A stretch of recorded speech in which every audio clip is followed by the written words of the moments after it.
Oh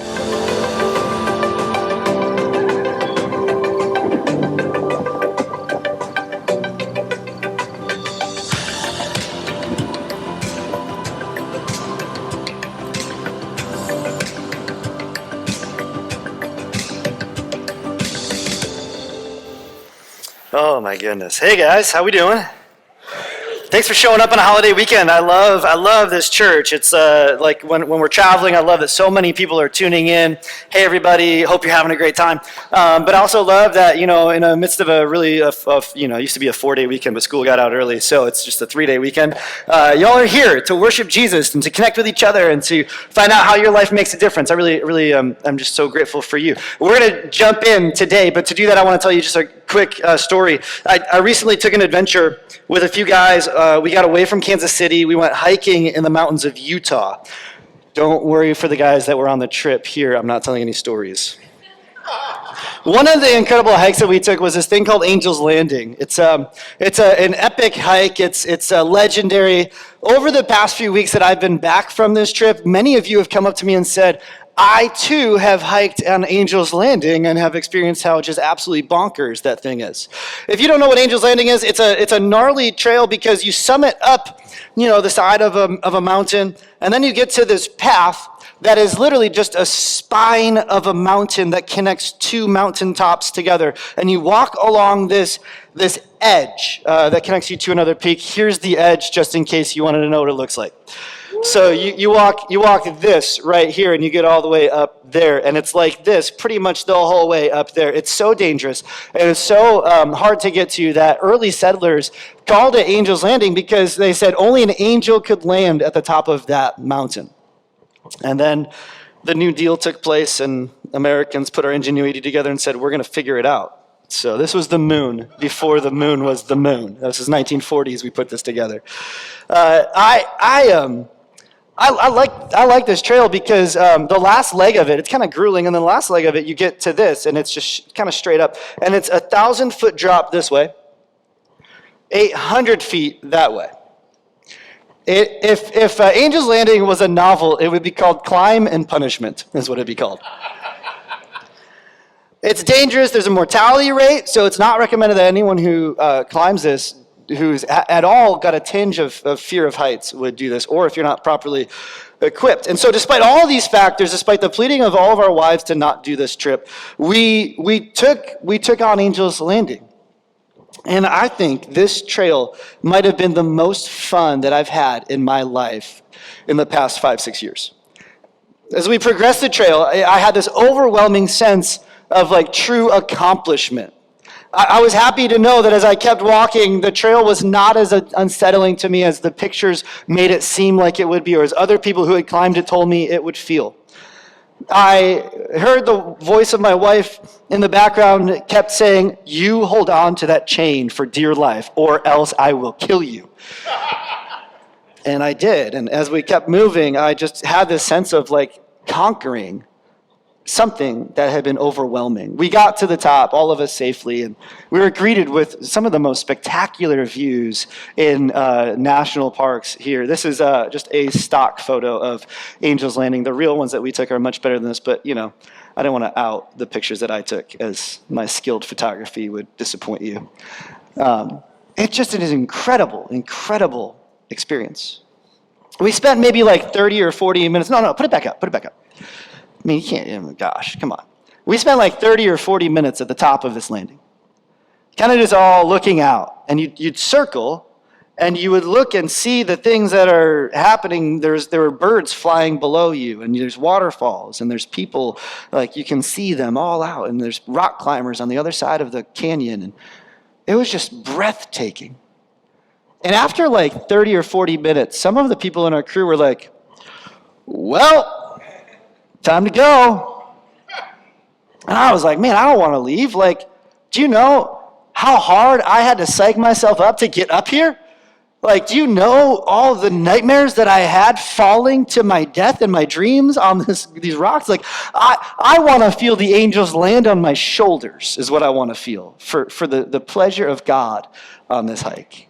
See, life is good on a mountain. Okay, you can take it down now. Life is good on a mountain. Anyone who has ever summited a mountain, anyone who has ever overcome a fear or a challenge, you've gotten to the top of something, you know the feeling that you have where you accomplish your goals, you get what you want. Life feels good, doesn't it? I'm a beach guy, but this trip made me feel more like a mountain guy. I kind of get the mountains. The mountains are where we feel the air. I heard one pastor tell me this, the air between us and God gets a little bit thinner so we can feel his presence a little bit more. We're going to close this series of teachings through the book of Luke today as we think about the good life. And I want to come to a mountaintop experience that the disciples had with Jesus where life was really, really good.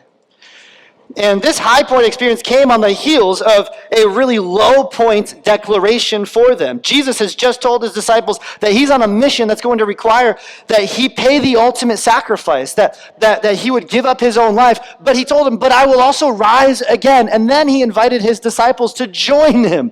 He said, you also are to imitate this life and this type of mission with your life. You should think about your life as serving other people. And then Jesus said this to them. He said, for whoever wants to save their life will lose it, but whoever loses their life for me will save it. And then he asked this question, this really pointed question, this kind of, what good is it for someone to gain the whole world and yet lose or forfeit their very self? What good is it if you get everything you wanted only to lose yourself in the process? And Jesus has in mind in this story that we're about to look at, accessing the good life. I think that Luke chapter 9 is the most clear example that Jesus lays out all for all of us to see what the good life looks like. He says, do you want the good life? The life that your heart longs for? He says, well, it's going to require that we take an adventure and you allow me to lead. He's saying, anyone trying to help themselves won't be helped at all. In fact, Jesus tells us self-sacrifice is the way, it's his way to finding the life that we really truly want. And he says, what would it do for us to get the things that we want but lose ourselves? And then Luke tells us, here's what I want you to join me today. Luke chapter 9, verse 28. Luke picks up the story. Here's the next words. He says, about 8 days after Jesus said this, he took Peter, John, and James with him and went up onto a mountain to pray. Now, I love this detail right here. I love that it's about 8 days after Jesus said this. And it's vague because Luke recorded down the memories of the disciples after the resurrection of Jesus happened, and probably a couple of years even after Jesus had ascended and they had been living their lives. It just reminds me that real people saw this and real people recounted to Luke this story. Look at verse 29. As Jesus was praying, now this gets kind of crazy. Stay with me. If you're not into the supernatural, just hang with me for a moment. As he was praying, the appearance of his face changed, and his clothes became as bright as a flash of lightning. 2 men, Moses and Elijah, appeared in glorious splendor talking with Jesus. They spoke about his departure, which he was about to bring to fulfillment at Jerusalem. Peter and his companions were very sleepy. Can anyone relate? You got kids and they listen to you overnight and you start to fall asleep, right? He says, they were very sleepy, but when they became fully awake, they saw his glory and the 2 men standing with him. Peter's like, man, Jesus wants to pray, and when Jesus prays, it's a long time, and we'll admit it, we dozed off a little bit, but we saw this light, and it woke us up. And once we realized we weren't actually dreaming, but we were fully awake, we realized we were looking at Jesus' glory. And we saw that he was talking to Elijah and to Moses. Verse 33. As the men were leaving Jesus, Peter said to him, Master, it is, what's this word, everybody? Good for us to be here. Peter thinks that he's found the good life at the top of a mountain. Now, this is a spectacular story. When I got to the top of Angel's Landing, it was literally just chipmunks and people with cameras. There was no voices from heaven. There was no angels landing on my shoulders. It was just like us at the top. What is happening in this story where Jesus takes his disciples to a mountaintop and then he changes his appearance, his clothes start to radiate, and dead prophets show up to have a conversation with him, and they also are in this light. What? Have you ever, this is one of the most bonkers stories of Jesus' whole entire life. What does this mean? What is going on here? That's one of the questions that I think whenever we come to the Bible, we can ask. What does this even mean? Why is this even here? And I think this is here, and this shares with us what it means. If we look at a couple of the perspectives that are actually found within the story, we can learn, what does this even mean for the good life? There are three perspectives that are found that Luke records for us here in the story that shape how we understand the good life from this mountaintop experience. And the first perspective is the perspective that I think I relate to and resonate with the most. It's Peter's perspective. Peter says this. He says, Master, this is good. It's good for us to be here. Peter is like, this is exciting. We're seeing your glory with our real eyes. We're seeing finally what you're capable of doing. You're bringing the great dead ones back to life. What a moment. We've never experienced anything like this in our lives. This is incredible. So Peter proposes a plan. Here's his plan. He says this. He says, let us put up 3 shelters. One for you, one for Moses, and one for Elijah. Peter's like, I'm a blue-collar guy. I can get you a house real fast. Let's live on the top of this mountain as long as we can keep this emotion and this experience going, because this is amazing. This feels like all that I want out of life is just to be here with you. For Peter, his perspective on what this all meant was simply this. He had finally had an experience with Jesus that made him feel the good life. For Peter, the good life is simply this. It's an experience with Jesus. When we think about the good life, when we think about what our hearts are after, so many of us go towards those moments of ecstasy, those moments of feeling the supernatural. There are experiences in my life that have literally taken my breath away. You know what these are. Somehow they mostly have to do with feeling small or holding small things. Holding a child for the first time. I remember just losing my breath in that moment. Weirdly enough, holding a puppy for the first time did the same thing for me, so I don't really know what that means. Getting to the top of a viewpoint, a vista, takes your breath away. Seeing your bride walk down the aisle can take your breath away. There are these moments in life, and I thank God for them, where God has met me in my emotions, and I knew that he was moving in my life. I knew that he was calling me into something deeper. I wonder if you've had an experience with Jesus. Many of us have. This is how our faith begins. God invites us into faith by using some sort of experience that is supernatural. A prayer is answered. A word is spoken to us. A miracle happens. I'm so glad that we get to experience with Jesus that this life we can have the closeness of God. Is anybody else here grateful that God actually does encounter our everyday lives with his supernatural presence? Isn't that an amazing thing? Am I the only one? Okay, great.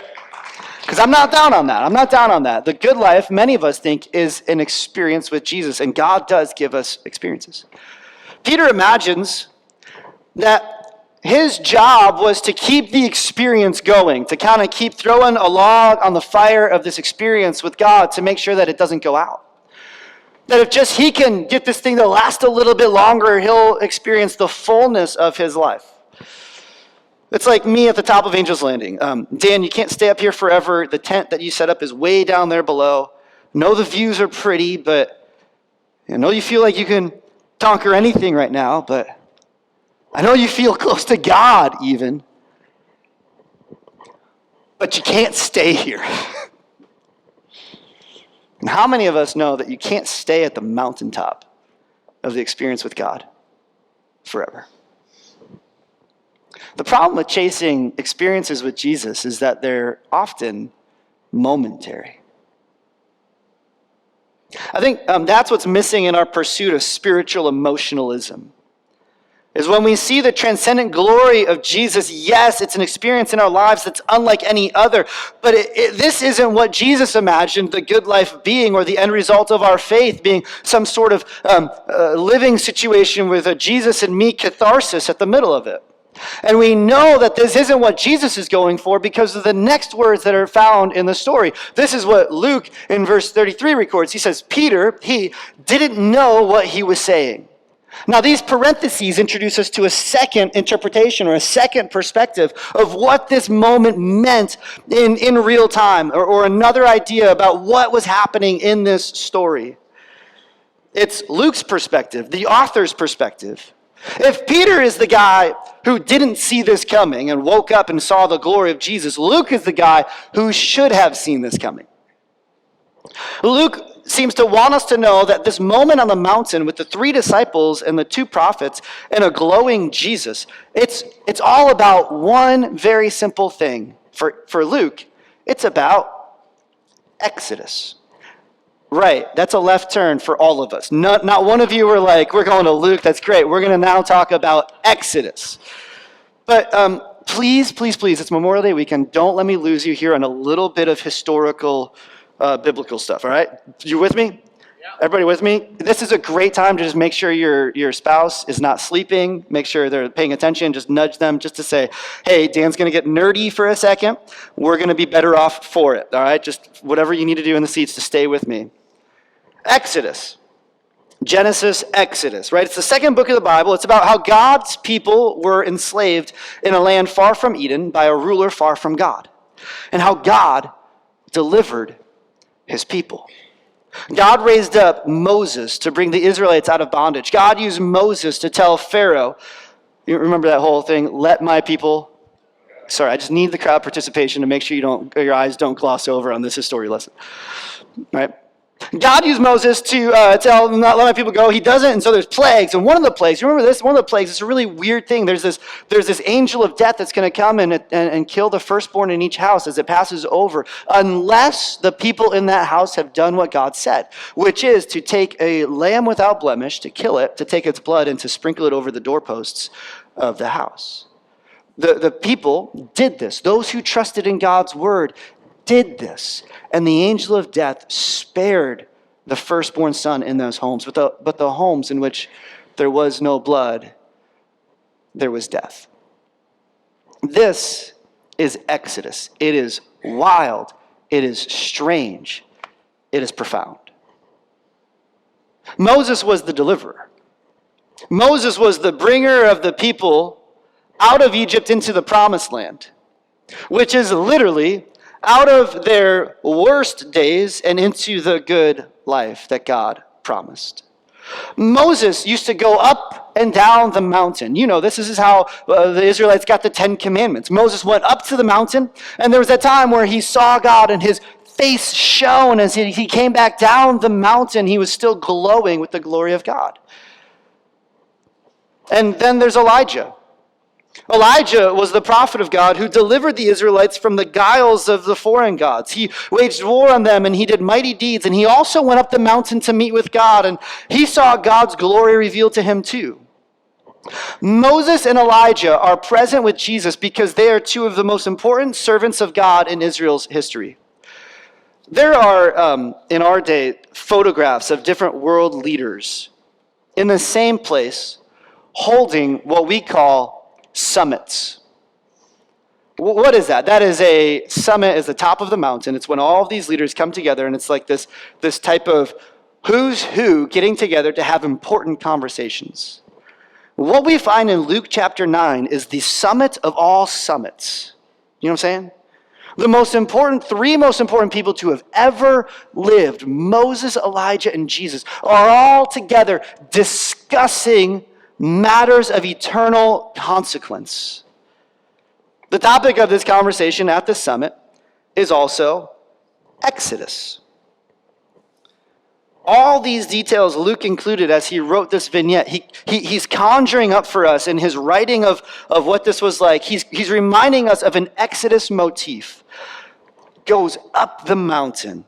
His face is aglow. His clothes change. And then he talks about the conversation. If I haven't convinced you that this is all framing for us Exodus as a theme. Here's what Luke writes next. He says, they spoke about Jesus' departure. In the Greek, it literally is Exodus. That's the Greek word, is Exodus. So if we all spoke Greek, we get it right away. They spoke about his Exodus, which he was about to bring to fulfillment, which is a prophet word, at Jerusalem, God's city. I imagine this must have astonished Moses and Elijah to have Jesus explain how he would fulfill all of the law that God gave to Moses on Mount Sinai. How Moses' whole life was now being fulfilled by this one person, Jesus, who God had sent to this world to bring about full freedom under God's rule.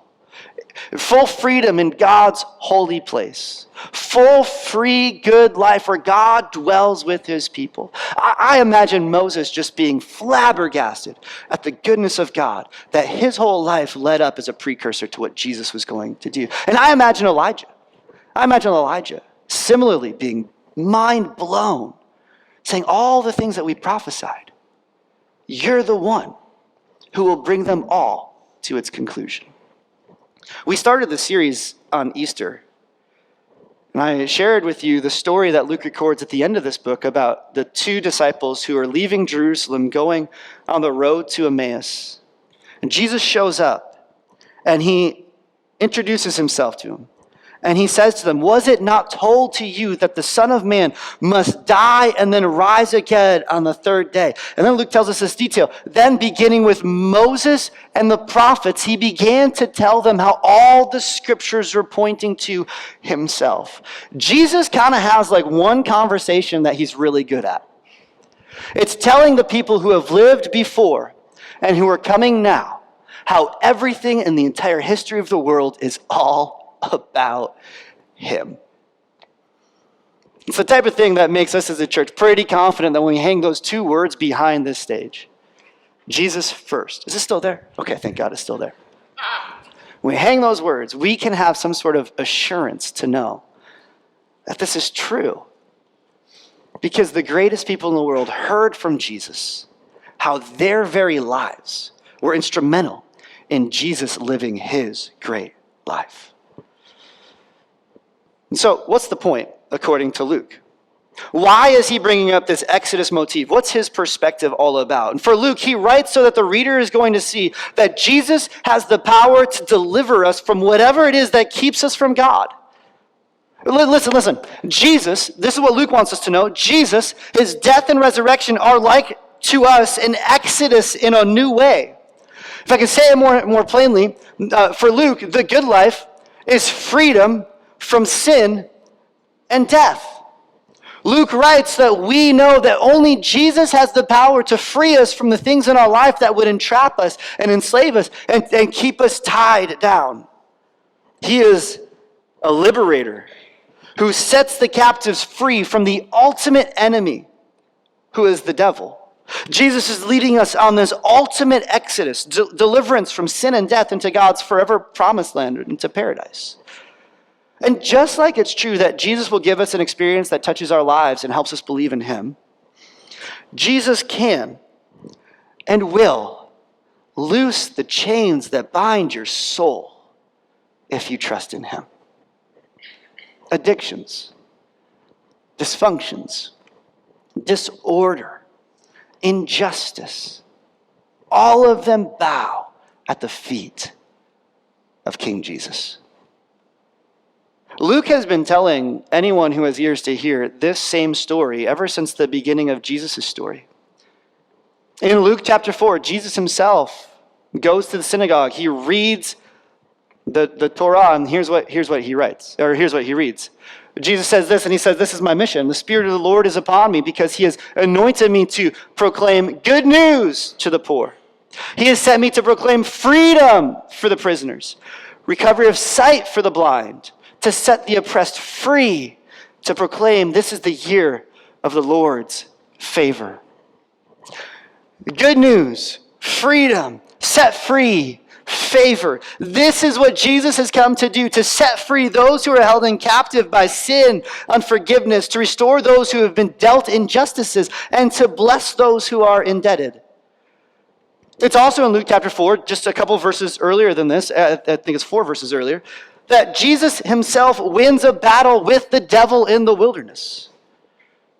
Shows us that's the enemy that Jesus is fighting. See, Moses fought Pharaoh. Elijah fought Jezebel. But Jesus fights Satan, and he wins. So you and I can walk out of our chains and into his freedom. Is that good news? I think that would be enough if that's all this passage meant. That we can have an experience with God that changes our life. That we can have freedom from sin and deliverance from that which enslaves us. But there's a third perspective in this story. It's the final perspective. Because as Peter is actually saying the words, Master, it's good for us to be here. Let me build you tents, one for you, one for Elijah, one for Moses, so that we can stay here forever. A cloud descends upon, let's read it. Here's what it says. While he was speaking, a cloud appeared and covered them. This is more Exodus imagery. They were afraid as they entered the cloud. A voice came from the cloud saying, "This is my son, whom I have chosen. Listen to him." It's one thing to know what Peter thought this whole thing meant. It's another thing to know what Luke thought this meant. It's a really good thing to know what God thinks this means. There's more loaded imagery within these two sentences about the tabernacle, God's Shekinah glory, the Spirit of God overshadowing his people. But just to help us all get it and to simplify all of this, we can ask the question, what does God think the good life is? And to God, the good life is found in simply listening to Jesus. To knowing who Jesus is, my beloved Son, chosen by me. You can receive all that your heart longs for if you listen to him. For Moses, God chose his people and said, "Listen to my commands." For Elijah, God chose his prophet and said, "Listen to my whisper." But in Jesus, God has revealed his chosen son and said, "Listen to him." Look at what happens at the end of this. When the voice had spoken, they, Peter, James, John, found that Jesus was alone. Now, for really practical reasons, this just means Elijah and Moses had left, but I think there's a spiritual significance to this too. When they found that Moses and Elijah had left, Jesus was all alone. I think there's a sense in which Luke is using this word to mean unrivaled, to mean that he was supreme, that he was singularly great. In the history of humanity, Jesus stands alone, unique. He is the one that God chose to liberate us from the enemy's schemes. God chose Jesus to dwell with us and bring his presence to us. God chose Jesus alone to show us the path to where our heart really longs for, to show us the path home. I think this is what Peter was getting at. Jesus, up here on this mountain, we've seen your glory. It makes us want to make this place our home. I think this is what Luke was getting at. When Moses and Elijah came, those are the people who showed the Israelites where their home was with God. But here, God chose Jesus. He made it very clear that if you want the good life at home with me, listen to my son. Listen to Jesus. Let his voice cut through the noise and listen to what he tells you. Okay, let me make this really practical for us for a second, because I think this is a crazy story. I've read it multiple times and never really truly understood it until recently. And when I realized the singular focus of God for this story is that we would just pay attention to what Jesus' voice says to us. It felt to me two things. It felt incredibly cheap and incredibly hard. Cheap in the sense of, like, if I want to hear Jesus' voice, God has already provided for that to be written down for me. I can hear Jesus' voice. That's the cheap part. Like, I already have that. The hard part for me is actually listening to him. There is no, I don't know if you feel this way, but there are no shortage of voices to listen to in this world. You can podcast your way through your day with other voices in your ear speaking to you for the next millennium. I find, if I can just go on a limb for a moment, I have a hard time deciphering the voice of Jesus from the competing voices that I hear. Like, I want to hear Jesus. I want to hear Jesus. But inside of me, as I'm trying to hear Jesus and what he has for me, I often have this voice of fear that kind of overlaps and crowds out Jesus. The things that I'm afraid of tend to get in the way of hearing Jesus' voice, those nagging things, those pesky things, those situations in life that you have to deal with. I find that the future sometimes gets in the way. Fear of the future or the unknown can get in the way. Sometimes I really want to hear Jesus, but my kids ask me questions while I'm trying to hear Jesus. They're incessant. They get in the way. And I wonder, God, if I were to do that thing, what would that do to my kids? Sometimes, just to be super honest with you, I would love to hear Jesus better amidst all of these things, but politicians make it hard for me to know what Jesus is saying sometimes. And society at large is just not making it easy for me because I'm addicted to Twitter and my phone and things like that, aren't you? I like buying things, and sometimes I want to listen to Jesus, but my mind is on commercialism. To make that even worse, sometimes I want to listen to Jesus, and you all try and be Jesus for me. Other Christians can crowd out Jesus. You know what I'm talking about? Do we get too real here with that one?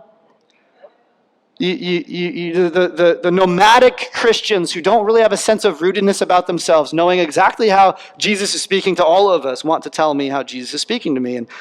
And I want to look at this and I want to go, where did Jesus go? Where is his voice? How could I possibly hear the one who holds the keys to my deliverance? And it's not that I'm deaf. I'm just distracted. Aren't you? It's not that we're dumb. We're just divided in our desires. I think this is true. We want what the sirens sing about. But we know that if we take the bait, what awaits us is more chains. And so here's what the voice of God, I think, is telling you and me today. He's calling us out. Through this story, we can put it all this way. I think this is what God is saying. He's just simply saying this. Son, daughter, step into your exodus by listening to Jesus. He's calling right now. He's calling. I mean, was that not a perfectly timed thing? This is perfect. I mean, I hope that we don't get distracted. Because there's an exodus in our lives that God wants to bring us out of a place of bondage, out of a place of disappointment, out of a place of despair, and into a place of freedom and hope and flourishing and goodness. And the way that we get there is by tuning in our hearts to hear what Jesus says. It's an adventure, unlike any other that Jesus brings us on. He'll take us to the highest mountains. He'll walk with us through the lowly valleys. He'll be our shade when the sun scorches us in the deserts. He's our rock in the midst of the storms. He's our sight when we cannot see. He's our pardon when we feel condemned. He's our future when we have no money. He's our bread when we cannot eat. He's our life when you come to die. When all fades away, Jesus stands alone, supreme in his glory, worthy of all the words of praise, because Jesus gets it all. And so the question, the perspective that really matters here is not just the perspective of Peter and Luke or God, but the perspective I want to ask you to consider today is your own perspective on Jesus. Are you listening to him with your life? Have you allowed him to take first place in all the voices that give you wisdom and insights? Have you made it your goal to seek him before you make decisions or before you act? Have you set aside time in your days to hear his voice and to check in and have him speak to you? Are you listening and doing what he tells you to do? I think Jesus, if he was here, he would be leading us all on a trail of life that was metaphorically Angel's Landing, where many of us look at that and go, heck no, not me, not doing that. Where it's hard and there's ridges and valleys and double exposed cliffs, drops on either side that seem to threaten my life. And even if he asks us to forget all of ourselves, we know whatever he asks of us, though, is worth everything we can give. Because Jesus truly stands alone. Friends, as we close this series, I want to just leave this one phrase ringing in your mind, is that Jesus stands alone. The good life. The life that you and I were designed and created by God to live is a life in which we listen to Jesus as if he was worthy of being listened to. I'm fully aware that even my voice in your life is not always worthy of being listened to, but the voice of God, the voice of Jesus, that still small whisper who speaks through his word, if that is not the utmost priority in our lives, we will miss the good life. We will gain everything in this world and forfeit our souls. But the way out of frustration and division and dysfunction and chaos and disease, disappointments and despair, it's simply to walk with your ears open. Say, God, I'm listening. What do you have for me today? One of the good ways that we celebrate Jesus' exodus is by partaking in communion. This was done when Jesus first gave his disciples this reminder of what he was about to do. This was done after the Passover supper. The Passover supper, that was a reminder of the fact that God had protected, brought freedom to those who trusted in the blood of the Lamb, who listened to God's words and obeyed them. The Passover meal pointed to Jesus, the Lamb of God, who was about to give up his life to take away our sins. He told us that those who believe in him should take this bread and drink from this cup, and do that by remembering that Jesus' body was broken for us. He paid the ultimate penalty for our sins. His blood was poured out so that he could bring us back to God.